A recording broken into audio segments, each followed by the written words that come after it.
Sejam muito bem-vindos a mais um vídeo e a mais um livro, e inclusive um vídeo que eu ainda estou tentando ajustar a questão do meu som. Eu comprei um microfone, então talvez o som ele possa estar meio esquisito. Então me ajudaria bastante se vocês pudessem me dar um feedback aqui nos comentários, se o som está bom, se ele não está bom, se ele poderia melhorar. Então gostaria muito da ajuda de vocês, ou se eu tenho que colocar o microfone mais perto da minha boca. Eu estou ainda me acostumando com isso. Vamos falar hoje sobre a carta de achamento a El Rei Dom Manuel de Pero Vaz de Caminha, uma das obras importantes para a gente poder entender o que é o quinhentismo como um movimento literário ou até como um período literário, e também para a lista de leitura obrigatória da Unicamp de 2022 e 2023. Então talvez você esteja aprendendo isso ou para você poder passar na Unicamp, ou para você poder fazer algum vestibular no futuro, que talvez possa pedir essa obra, ou até mesmo você que está no primeiro ano e no terceiro ano, que está lendo isso para poder entender sobre o quinhentismo. Temos uma foto muito simpática aqui do nosso querido Pero Vaz de Caminha, então um homem sério, um homem aqui mostrando, temos aqui também o crucifixo, aqui talvez tenha uma carta, talvez será que seja a carta que ele escreveu? Não sei, vou ter que precisar até que pesquisar especificamente depois essa imagem. Temos então como ele sendo o achador do Brasil. A gente sabe que algumas das partes que a gente vai ter na história já falaram que outros povos já chegaram nas Américas, já encontraram também, já tiveram contato. E a gente precisa entender que essa discussão entre achador e descobrimento, entre o achamento e o descobrimento, é uma questão ainda atual, é uma questão que a gente está discutindo bastante. Então tem muitas pessoas que são acadêmicas falando que é achamento, uma vez que o Brasil já existia, então ele foi achado, ele não foi descoberto. Por isso que a gente não fala descobrimento da China, por exemplo, porque a China já existia como nação. E aqui no Brasil a gente fala como descobrimento do Brasil, mas era uma nação que já existia, com seus povos indígenas, os povos autóctones, e até mesmo o termo indígena, muitas vezes, quando vai se estudar o quinhentismo, a gente confunde a palavra de índio para a palavra de indígena, até mesmo a palavra autóctone, que significa uma pessoa que ela é daquela terra, uma pessoa de um povo originário daquela terra. O nosso Pero Vaz de Caminha nasceu em Porto em 1450 e morreu em Calecut em 1500, aos 50 anos, em um combate contra os muçulmanos. Ele foi escritor, comandante da frota de 13 navios, vereador e escrivão de Pedro Álvares Cabral. Olha só, a gente tem um período bem pouquinho desde a questão do achamento do Brasil até sua morte. E a gente vai ter como grande panorama, então lembre-se que quando vamos falar de literatura, é sempre aquela coisa de que, apesar dela ser irmã da redação e da gramática, ela passa muito mais tempo com as suas primas, que são a história e geografia. Estamos falando do início do século XVI, as grandes navegações e o renascimento cultural português. Então a gente tem essa imagem com as caravelas portuguesas, temos também a questão do Tratado de Madrid, o Tratado de Tordesilhas, essa expansão marítima, como Portugal. Cara, para pensar que em um pequeno momento, em um breve momento que a gente tem da nossa história global, Portugal foi a maior nação do mundo. Então isso é uma coisa muito interessante para a gente poder perceber que uma nação que talvez que tinha um ponto estratégico geográfico, como era a porta de entrada para muitos países europeus conseguirem entrar com seus barcos, tinha um domínio, um poderio muito forte, e também a questão diplomática com a Espanha. Então a gente vai ver que é uma grande importância, é uma coisa muito curiosa para se pensar, de que tipo, Portugal, que hoje em dia a gente vê que tem uma discussão com, por exemplo, as crianças de Portugal estão sendo influenciadas a falarem frases, de tanto que elas estão vendo vídeos do Felipe Neto e do Lucas Neto, e outros youtubers brasileiros, e hoje a gente tem essa mudança de perspectiva. Mas a gente tem que perceber que nessa época Portugal é uma grande nação do mundo, inclusive tendo também como conquista as colônias brasileiras, a colônia brasileira e também o Brasil. Bom, vamos falar do quinhentismo. O que é isso, né? A gente precisa entender que a literatura, ela não é exatamente a interpretação de texto, resumo, ela também é a compreensão dos períodos que estão passando. Vamos entender o quinhentismo como uma produção literária a respeito do Brasil. Não especificamente que ela é feita por brasileiros, mas ela é feita por portugueses. Porque na época o Estado português e a Igreja Católica atuavam como poderes políticos e morais. Então a gente não tinha uma coisa de que o Estado e a Igreja eram partes que faziam com que tinham as decisões políticas, as decisões morais. Nós tínhamos que o Estado e a Igreja eram a mesma entidade. Então a gente tinha com uma das questões que nessa época não estamos falando de um Brasil e de uma literatura brasileira, mas uma literatura a respeito do Brasil que era feita por portugueses. Então a gente vai entender que primeiro uma perspectiva dos portugueses sobre o país brasileiro. Então tem esse choque cultural, tem essa visão, essa perspectiva de alguém que está vivendo na Europa. Então tem um avanço científico e tecnológico já nos países europeus, e quando vai vir para o Brasil, existe como se fosse uma questão de um país ainda primitivo, um território primitivo, no sentido de que a gente ainda não tem tecnologias como existe na Europa. E a gente está falando do início da colonização do Brasil por Portugal após o achamento. Então, mais uma vez, eu vou bater na tecla que se você quiser falar a palavra descobrimento, tudo bem, isso não é uma questão que vai ser tão problemática. A única questão que eu estou querendo mostrar é que você entender o achamento como descobrimento, tudo bem. Isso acho que não é uma questão nem que eu possa dizer com tanta expertise ou com tanta clareza, até porque eu estou vendo mais a parte de literatura. Compreende-se dois grupos de composição textual, ou seja, nós temos dois tipos de escrita que vão aparecer no quinhentismo, que é a literatura de informação e a literatura de formação. Perceba que a gente tem duas coisas diferentes. Uma é no sentido de você absorver conteúdo e a outra é no sentido de você conseguir fazer a formação, que você vai fazer com que você consiga ter o processo de ensinamento, de quando você vai criar uma pessoa. E a gente vai se focar na literatura de informação, porque a literatura de formação ela vai ser uma literatura mais para os jesuítas. A gente vai ver isso em outros vídeos. Mas aqui, especificamente na carta de Pero Vaz de Caminha, nós temos como literatura de informação.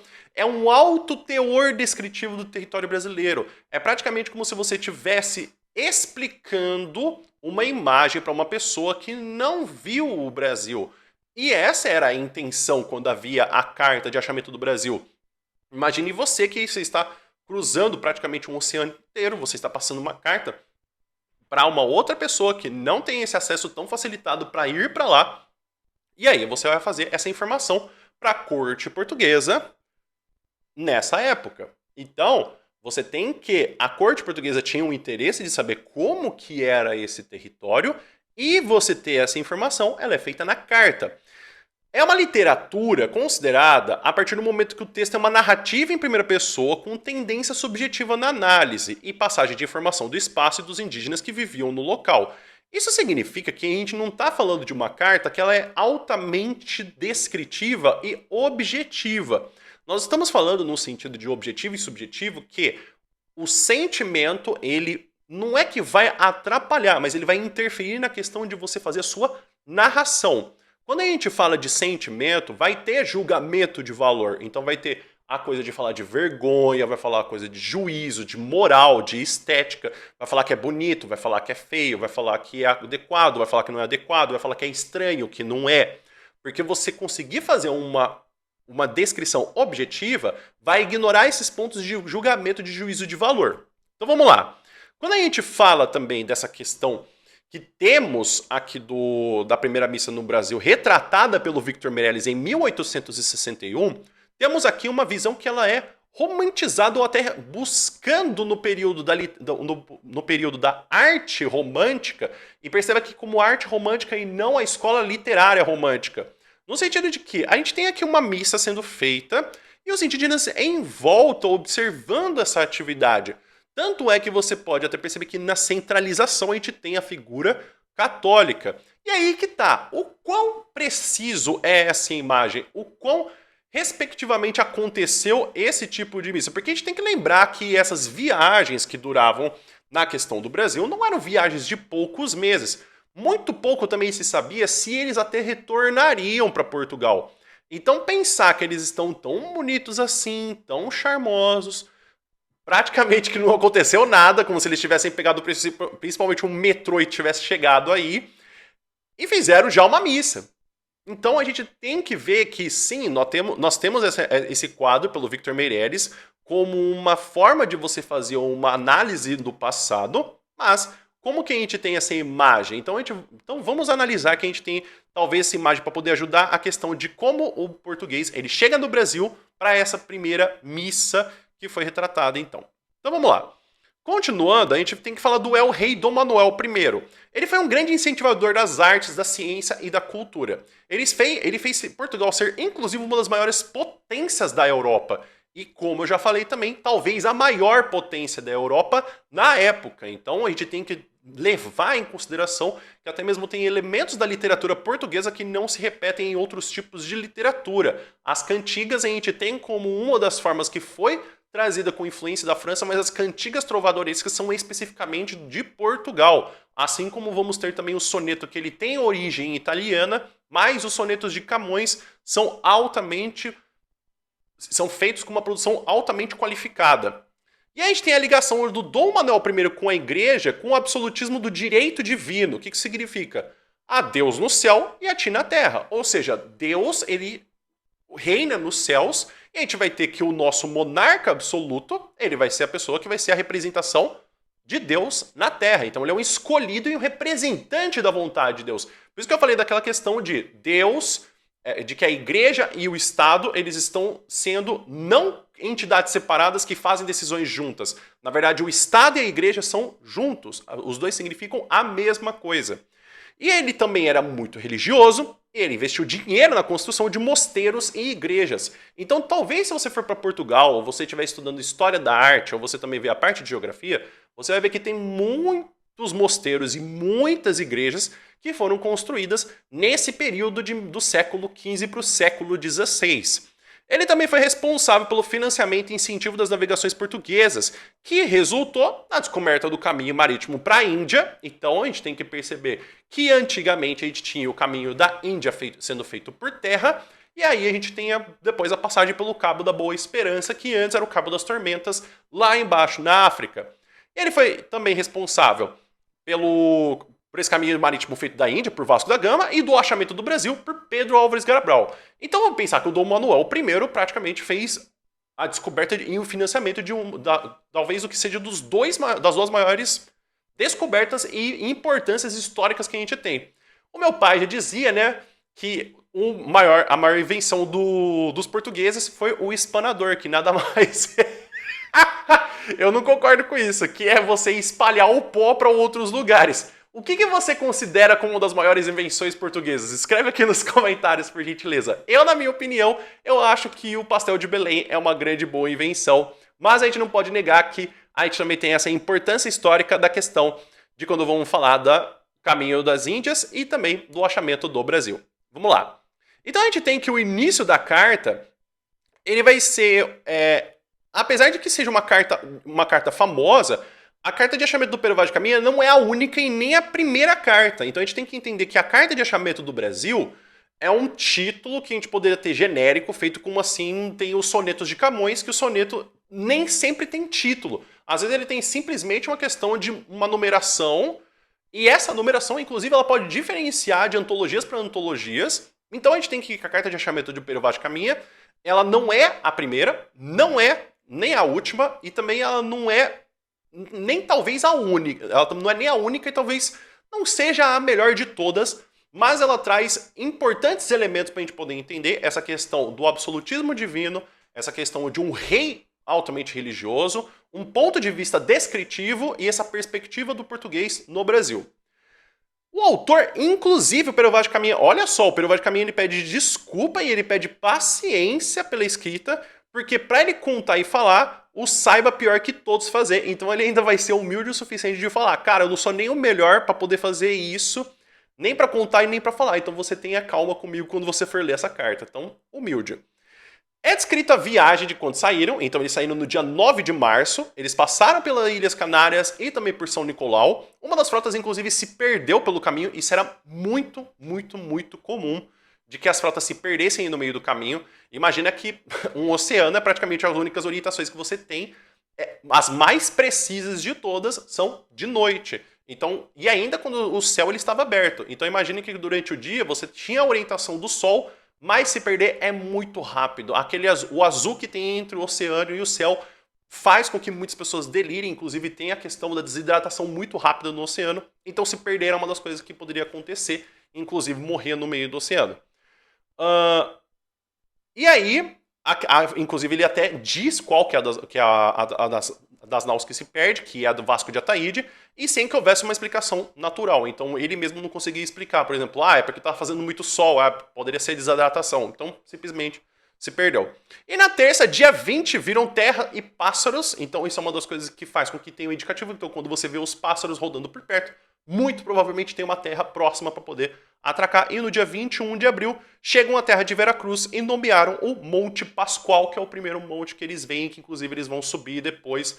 E a gente tem a terra de Veracruz. Então a gente precisa perceber também que essas viagens, às vezes elas eram previstas. Então a gente tinha que, muito provavelmente, eles iam fazer uma viagem de 3 meses. Então se em 1 mês e meio eles não encontrassem terra ou pássaros, eles voltariam, porque eles tinham 3 meses de mantimentos para poder voltar. Então essa era uma viagem que não se sabia para onde estava indo. Tinha algumas pressuposições, mas saber exatamente o que você conseguiria fazer, talvez você nem achasse terra. Há quem diga que eles já sabiam que tinham terra por lá, por isso que inclusive a mudança entre o tratado anterior ao de Tordesilhas, que era de 100 milhas náuticas para 327, eu acho que na verdade não é 327, mas que é especificamente uma milhagem que não é tipo o dobro, tipo 200 milhas, ou 300 milhas, ou 500, mas é 301 quebrado para poder pegar uma boa parte do Brasil. Vamos ter um encontro com os indígenas, então na manhã de quinta eles encontraram os indígenas, que inclusive ele vai descrever como pardos nus, sem coisa alguma que eles cobrissem suas vergonhas, então as vergonhas das partes íntimas. Perceba a questão do moralismo que tem, dessa questão de que quando você vai analisar a questão do moralismo, é uma questão de perspectiva própria. Então, quando a gente vai ver essa questão de que, nossa, eles não tinham nada cobrindo a vergonha, essa é uma perspectiva falada pelo próprio Pero Vaz de Caminha. Não que eles estivessem equivocados, mas isso é quando você vai ter um choque de cultura a partir do ponto de uma perspectiva religiosa. Isso não é uma cobrança ou muito menos uma crítica a partir da religião católica. Muito pelo contrário, isso é o que eu estou falando, é uma perspectiva de narração. Porque se não houvesse essas partes, como por exemplo, cobrissem suas vergonhas, a gente teria uma questão mais objetiva. Então, trazendo menos a questão sentimental. E aí a gente tem que ser um mar turbulento, que não sabiam a língua, era difícil se comunicar. Então nem os portugueses entendiam o que os indígenas estavam falando, tinha o mar batendo atrás, então era muito difícil se comunicar, ventava bastante, quem já foi pra praia sabe o quanto que venta, então é quanto é difícil de conseguir conversar com uma pessoa normal, imagine ainda com uma outra língua. E aí eles começaram a trocar objetos. Então aquela grande coisa, né? Porque eles deram espelhos e a gente viu o nosso reflexo. Inclusive trocaram, né, sombreiro de penas e um ramal de continhas brancas que os indígenas ficaram bem interessados, porque é uma das coisas que a gente não tem como... Inclusive dei uma batida aqui no microfone, desculpa. A gente tem como uma das questões que interessa a eles e que os próprios portugueses vão analisar como... Poxa, eles têm dentro de si a alma católica, então tem como você ter a salvação, porque porque o ser humano ele é naturalmente um ser católico, ele é um ser servente a Deus, ele pode se perder, mas dentro de si ele tem essa alma de ser um católico. E nos outros dias eles velejam pela costa, procurando um bom lugar para poder ficar, porque eles precisam ficar. Inclusive é interessante, né, como a gente tem essa imagem que, por exemplo, tem os portugueses com a Igreja Católica, inclusive eles falam e suas vergonhas, e isso aqui é uma parte retirada exatamente da carta, e suas vergonhas tão altas, e tão cerradinhas e tão limpas das cabeleiras que de as nós muito bem olharmos, não se envergonhavam, ou seja, estavam as indígenas peladas e eles olhando para as partes íntimas e elas não tinham vergonha. Então, eles ficavam até impressionados, né? Como elas eram altas, como elas eram cerradinhas, como elas eram limpas. Algo que não é muito comum quando a gente vai olhar para a questão da Europa. Então, assim, é um texto... Por que esse texto, então, ele se traz como altamente subjetivo? Porque olha essa coisa, né? Tão altas, tão cerradinhas e tão limpas, né? Essa questão do exagero que vai falando de como que a perspectiva de quem analisa todo o cenário. Então a gente vai falar que eles vão começar a entrar na mata. Então no domingo houve uma missa que exaltou os feitos do achamento da terra e dos valores católicos. E em volta, os indígenas viam a missa. E é uma coisa interessante porque quando a gente vai falar dos europeus, os europeus eles têm essa questão da curiosidade de quando vai se falar se ele consegue dominar o inimigo ou ele deveria ser um inimigo a ser eliminado. Os indígenas eles têm como por si só essa questão da curiosidade, do pensamento de que não é para se eliminar quem está vendo ali. Tanto é que a gente tem aqui no Brasil a questão das tribos indígenas, a gente não tem como todos eles eram tupi-guaranis. Na verdade, existiam inúmeras tribos, inúmeras línguas e inúmeros dialetos. Mas uma das questões que mais se pegava era que quando se olhava para alguém que não conhecia, havia uma curiosidade. Então, por exemplo, aquela pessoa ela é imortal, aquela pessoa é um enviado de Deus, aquela pessoa morre, ela sangra, ela precisa ir no banheiro, ela tem fome. Então, essa coisa dos indígenas estarem vendo é mais uma questão de curiosidade para poder entender do que de fato dominar ou até matar. Diferente do que tem a perspectiva dos europeus. Como eles não queriam tomar por força os indígenas e não criar inimizade, até porque eles estavam em um outro território e estavam com um número muito menor, eles conversavam sobre como interagir, se enviariam indígenas para Portugal ou ficariam mais tempo na terra, então eles não sabiam exatamente o que fazer para poder conseguir conciliar essa conversa entre os povos autóctones e os portugueses. E aí ficou cada vez mais comum os passeios com os indígenas que eles encontravam por toda parte e também da troca de entre os dois povos. Então começou a virar algo recorrente entre os dois povos. E essa permuta, que é essa troca de objetos por um outro objeto que não necessariamente está relacionado com um valor, os indígenas mostravam-se mais amigáveis e até mesmo abraçavam os portugueses. Não exatamente todos, mas abraçavam alguns. E visitavam essa moradia dos indígenas e viram que essas cabanas, que inclusive é retirada da carta, de madeira e das ilhargas de tábuas e cobertas de palha. Eles viram as comidas típicas e outros animais exóticos. Então é uma aventura aqui. Então é engraçado porque na própria carta ele vai tentar falar. Então ele explica como se ele pega uma comparação do que tem em Portugal, do que tem na Europa, do que é possível conseguir entender para tentar então conseguir explicar o que é. Então essa questão do juízo, essa questão da subjetividade, ela é muito boa para você poder conseguir fazer com que você passe uma mensagem com mais facilidade. E sabendo que também, né, quem vai receber a carta é Dom Manuel. Então, se ele é uma pessoa católica, nada mais fácil do que você tratar do catolicismo com a pessoa que vai ler a carta. Então, essa é a importância da gente saber a carta, que ela tem um objetivo, ela tem uma pessoa que vai ler. Então, não é qualquer tipo de pessoa. Se fosse um cientista, essa carta estaria totalmente diferente. Quem fosse ler. E um outro dia chegaram mais indígenas e sem arco ou flecha. Então perceba que há já essa questão de que não há necessidade de se defender porque eles já estavam acostumados com os portugueses. E eles ajudaram os portugueses a colher lenha, a lavar roupa, o que já estavam fazendo antes. Inclusive os portugueses estavam lavando roupa e os indígenas foram lá para poder ajudar. E a cada dia haviam mais indígenas e com menos medo, até adotavam costumes dos portugueses. Então havia quem observasse que os portugueses estavam beijando o rosário e os indígenas repetiam isso. Isso, inclusive, na pedagogia se chama de aprendizagem vicariante. Quando você faz alguma coisa que você aprendeu observando outra pessoa fazer. Não sei se vocês já perceberam, se vocês têm algum priminho ou irmão mais novo, mas quando você entra numa igreja ou num lugar que todo mundo está fazendo silêncio, a tendência é que essa criança ela faça silêncio. E mesmo que seja uma criança que seja muito turbulenta e que fique mexendo a toda hora. Porque ela aprendeu que ela viu assim, ó, opa, eu tô vendo que tá todo mundo aqui, quietinho. Então talvez eu tenha que fazer a mesma situação. Não uma questão de que você pediu para que ela fique quietinha. E aí, o que são esses costumes católicos? O capitão, ele sempre sugeria que se mostrasse costumes indígenas. Então, mostrar para eles, né? Então, ó, beija a cruz para que os indígenas possam também pegar esse costume. E os indígenas repetiam o gesto. Então tem essa coisa do reforço positivo. Eles ficavam, sorriam ou mostravam. Não sei, eu acho que eles nem mostravam joia. Então... Não sei, talvez os indígenas nem entendessem o que é essa questão do joia. Talvez nem os portugueses tivessem essa questão do joia. E a carta diz como Deus trouxe os marinheiros ali. Então a gente veio para cá, reconheceu esse povo porque é uma vontade de Deus. E além de como o povo era destinado a seguir a fé católica. Então, mais uma vez, trazendo como todo ser humano, ele tem a propensão a ser um católico, basta que ele seja ensinado a esse caminho. E percebeu-se que os indígenas não criavam animais, ou possuíam uma fé específica. Então, isso é uma coisa também que chamou a atenção deles no ponto de vista dos portugueses. E aí a gente também, inclusive, tem um dos poemas do Oswald de Andrade que fala: quando o português chegou, debaixo de uma bruta chuva vestiu o índio. Que pena, fosse uma manhã de sol, o índio tinha despido o português. Essa é uma análise que foi feita pelo Oswald de Andrade quando a gente tem a questão do modernismo como uma revisitação histórica do nosso passado. E perceber que essa coisa da chuva, né, como uma tristeza do local... Se fosse uma manhã de sol, nessa questão que a gente tem de uma clareza, uma racionalidade, e até mesmo, né, de como que eles botaram roupas nos índios, dessa questão da vergonha, da visão moralista que existia dos europeus.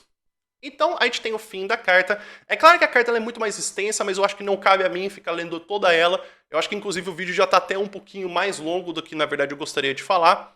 Mas a carta ela acaba com a análise da Terra e de ela ser muito extensa, sem fim, rodeada por muitas árvores. Inclusive, quando você for ler, ou talvez você tenha uma prova ou um vestibular, você vai perceber que muito provavelmente o que vai ser mais pontuado é o começo da carta e o final da carta.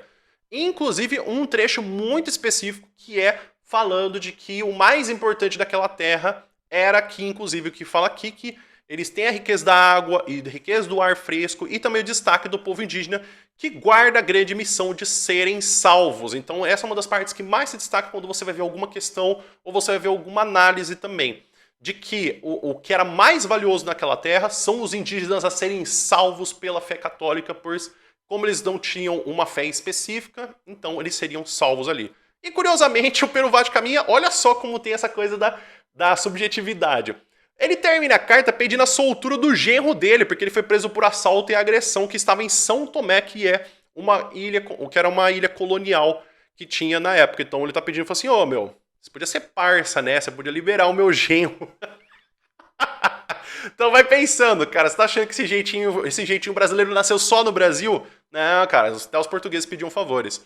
E as questões a serem levadas em consideração quando a gente lê essa carta, ou até mesmo que você talvez precise responder. Até que ponto o encontro com os portugueses e indígenas foi pacífico? Por exemplo, aquela imagem que a gente tem do Victor Meirelles com a primeira missa. Será que realmente foi daquele jeito? Será que realmente a gente teve um encontro tão pacífico? Porque a gente precisa lembrar que na época tinha de 2 milhões a 8 milhões de indígenas morando lá. E se a gente for pensar que o tanto de naus que foram até o Brasil de português, como que seria possível que seria tão pacífico e tão simples ao ponto de vista do que é mostrado na carta? Lembre-se que é uma carta, a gente é apresentado o que a gente precisa. O que o próprio escritor da carta quer que a gente entenda. A história é escrita pelos vencedores ou pelos vencidos? Nós temos uma carta da pessoa que participou dessa expedição e de que está escrevendo para o próprio rei. Então, essa história, ela está sendo escrita pelos olhos dos vencedores. Será que quando os vencedores escrevem a história, ela muda frequentemente ou ela se mantém a mesma? Será que a gente é intoxicado quando a gente tem a perspectiva? Lembre-se que uma das grandes discussões, apesar de não ser a mais profunda, de Dom Casmurro é, será que Capitu traiu? Será que dá pra gente poder entender a perspectiva de um livro inteiro só com uma pessoa? Que inclusive foi tema de redação da UERJ, de que é do livro do Dom Casmurro. E como é a relação dos indígenas com a sociedade hoje? Por exemplo, você sabe o quanto você sabe de demarcação de terras indígenas? O quanto você sabe sobre a cultura indígena? O quanto você sabe sobre o que é Guarani? O que é Tupi? O que é Tupi-Guarani? Você sabe se você tem raízes indígenas? Você sabe se a sua família já teve algum contato? Ou também ela vem de uma linhagem? Ou até mesmo se perto da sua cidade tem tribos indígenas, se tem povoamentos indígenas? E o quanto sabemos da cultura indígena? Ou seja, o quanto que a gente sabe da religião, o quanto que a gente sabe das religiões, o quanto a gente sabe da cultura, quantos povos existem, quantas terras existem, o que que a gente tem? Será que toda essa questão que a gente tem, que é muito frequente se falar que os indígenas são povos preguiçosos, do quanto que isso é verdade? Então, isso aqui não é uma questão que eu vou discutir muito, é uma questão que eu acho que são questões a serem levadas em consideração quando se lê a carta de achamento do Brasil a El Rei Dom Manuel de Pero Vaz de Caminha. Espero que vocês tenham entendido, espero que vocês tenham gostado. Inclusive, se o som ficou ruim, eu peço desculpas, eu ainda estou tentando praticar bem para poder conseguir deixar o som bonitinho, o som limpinho, para poder com esse novo microfone. Então, caso ele tenha ficado muito ruim, escreve nos comentários, por gentileza, para poder conseguir consertar. Inclusive, fala para mim o que você achou, você tem alguma dúvida desse livro? Tem algum outro livro que você quer um resumo? Tem alguma outra análise que você precisa? Você quer fazer exercícios específicos dessa carta? Escreve nos comentários, por gentileza. Muito obrigado por ter assistido esse vídeo. A gente se encontra num próximo vídeo e até mais.